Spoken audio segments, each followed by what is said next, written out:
Assalamualaikum warahmatullahi wabarakatuh dan salam sejahtera saya ucapkan kepada pensyarah saya Tuan Syed Zulkarnain bin Syed Mahmud.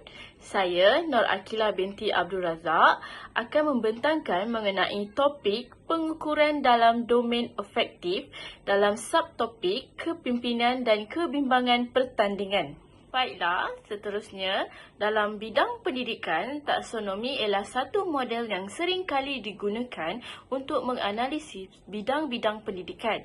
Tiga domen utama yang menjadi tujuan pendidikan sebenar iaitu domen kognitif, domen afektif dan domen psikomotor. Domen afektif membawa maksud menekankan aspek perasaan, emosi seperti minat, sikap dan cara menyesuaikan diri. Apa itu kepimpinan? Pandangan yang sama dikemukakan oleh Terry 1972. Beliau menyatakan bahawa tujuan organisasi adalah bagi mencapai sesuatu matlamat. Bagi mencapai matlamat tersebut, ia akan melibatkan proses mempengaruhi orang lain untuk berusaha ke arah pencapaian matlamat dan itulah yang dinamakan kepimpinan. Jadi, kepimpinan adalah kegiatan yang mempengaruhi orang lain untuk bekerjasama mencapai tujuan yang dikehendaki. Terdapat beberapa ciri-ciri kemahiran kepimpinan. Yang pertama adalah memimpin dan mengetahui. Yang kedua adalah hala tuju kejayaan. Ciri-ciri yang ketiga adalah peka dengan persekitaran. Ciri-ciri yang keempat adalah kematangan diri sendiri. Dan ciri yang seterusnya adalah merancang strategi. Cara pengukurannya adalah dengan menggunakan The Authentic Leadership Questionnaire ALQ atau soal selidik kepimpinan sahih. ALQ ini direka bentuk khas untuk mengukur komponen yang terdiri daripada kepimpinan autentik. Skala ALQ ini menjawab soalan seperti kesedaran diri, ketelusan, etika moral serta pemprosesan seimbang. Bagi kesedaran diri, ALQ ini menjawab soalan sejauh manakah pemimpin sedar tentang kekuatannya, batasannya, cara yang lain melihatnya dan bagaimana pemimpin itu memberi kesan kepada orang lain.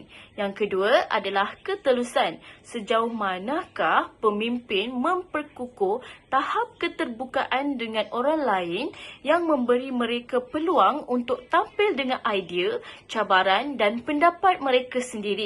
Dan yang ketiga adalah etika moral. Sejauh manakah pemimpin menetapkan standard yang tinggi untuk kelakuan moral dan etika. Dan akhir sekali adalah pemprosesan seimbang. Sejauh manakah pemimpin meminta pendapat dan pandangan yang mencukupi sebelum membuat keputusan yang penting. Baiklah, ini adalah contoh ALQ questionnaire di mana di dalam questionnaire ini kita dapat lihat 5 pilihan jawapan yang boleh dipilih oleh seseorang individu itu untuk menentukan tahap kepimpinan mereka. Seterusnya, saya akan menerangkan mengenai pengukuran domen efektif dari segi kebimbangan pertandingan. Menurut Levitt 1980, perasaan yang subjektif berpunca dari tafsiran atau perspektif seseorang individu terhadap sesuatu situasi yang menghasilkan kebangkitan dan tekanan. Menurut Mahoney dan Mary 1989, mereka menyatakan bahawa kebimbangan adalah pengalaman dan dilaporkan berlaku kepada semua atlet tanpa mengira usia dan tahap kemahiran mereka. Terusnya adalah kebimbangan merupakan salah satu elemen yang boleh menggugatkan prestasi individu dalam sukan. Ini boleh menjadi penyebab kepada kekalahan pemain ataupun pasukan. Terdapat beberapa jenis-jenis kebimbangan. Yang pertama adalah kebimbangan seketika, di mana tahap kebimbangan semasa yang terhasil atau berlaku dari perspektif individu terhadap bentuk tekanan yang terdapat di persekitarannya pada waktu itu seperti perasaan takut, khawatir dan tekanan. Kebimbangan yang kedua adalah kebimbangan sifat, di mana kebimbangan ini merujuk kepada ciri-ciri personaliti individu yang sering mentafsir situasi di persekitaran mereka sebagai menekan atau menggugat diri, dan situasi ini akan meningkatkan lagi tahap kebimbangan mereka.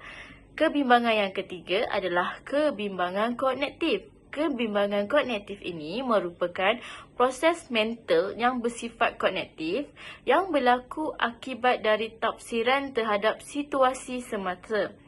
Kebimbangan yang terakhir adalah kebimbangan somatik.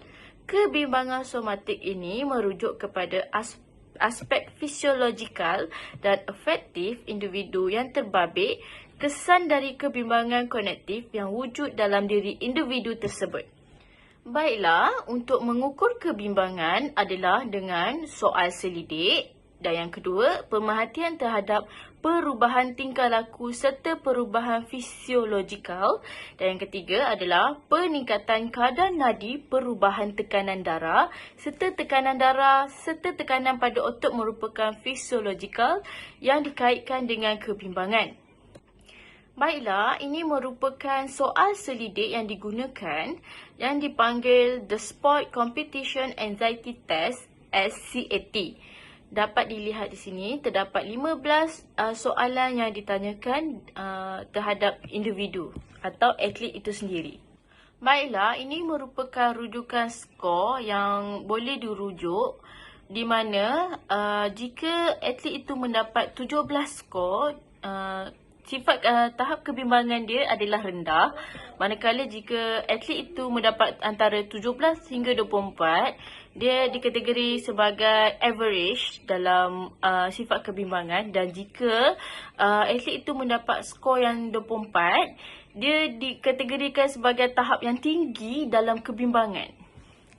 Sebagai rumusan, instrumen-instrumen yang digunakan adalah sangat berharga yang boleh membantu mengenal pasti atlet yang mengalami tahap kebimbangan yang tinggi dalam situasi pertandingan atau prestasi yang dikenali sebagai kebimbangan sifat persaingan.